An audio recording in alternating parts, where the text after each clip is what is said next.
Kyrie, PJ Ziegler, Fox 8. 42 points tonight, career playoff best for you.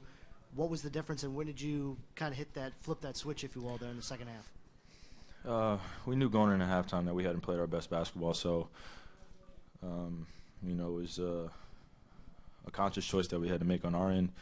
How bad do we want it? And we just had to keep it within striking distance, and we knew that our pressure, if we picked it up, we're going to have them commit turnovers and make them feel uncomfortable, and that's when we're at our best, when our defensive intensity is at an all-time high, and we're playing with unbelievable pace. So it was one of those games that we had to fight through, and we had to earn it. And that Boston Celtics team is coached well, very well coached. They gave us everything they had, and we had to withstand some runs. And in the third and fourth quarter, we were able to withstand them and create a separation for ourselves. Quick follow-up. Did LeBron's foul trouble force you to be a little bit more assertive there, and how much did that play a role in what you did there in the second half? The importance of a Game 4, especially the way we came on Game 3. In the back of my mind, I was like, I'm saying to myself, they cannot tie up this series. They cannot. We cannot go to Boston 2-2 and then it becomes almost an even series. And for us, our focus level has to be at an all-time high. And the little things that matter, that's going to make the difference within the game. You saw Kevin doing it, being a man down low.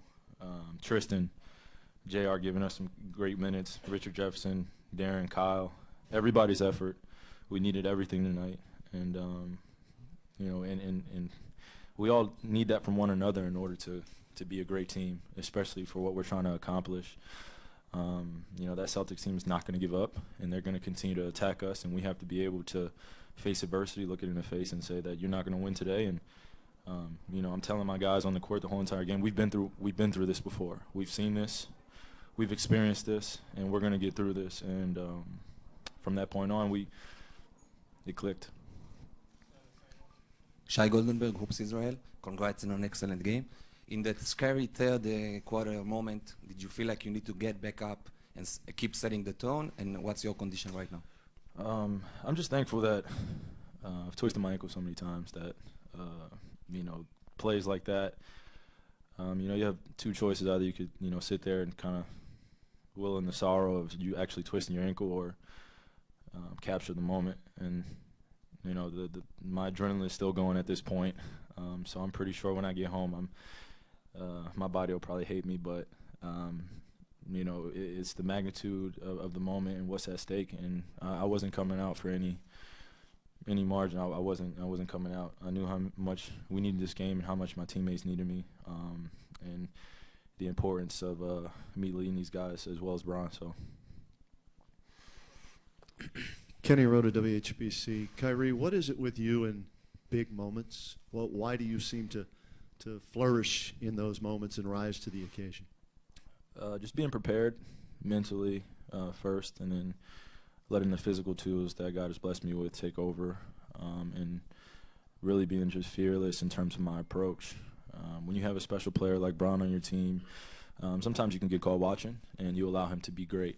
And then in the case of occasional games where it's my job to be aggressive in all facets and keep us within the game and constantly stay in attack mode, we're quite a different team.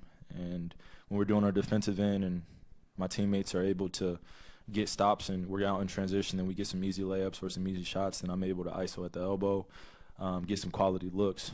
We're a great team. So I don't take it for granted for having great teammates, because without those guys, I'm not able to attack the rim and be able to create and be able to have the space that I have out there. So Boston did a great job loading up on our ISOs, but we started to take advantage of it in the second half. And a quick follow-up.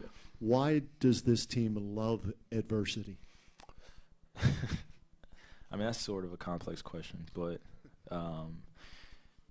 adversity has a way of really bringing out the best in people, or it can bring out the worst. And I've been on both sides. I know a couple of my teammates have, and us as a team, we've been on both sides as well. So, you just have a choice to make.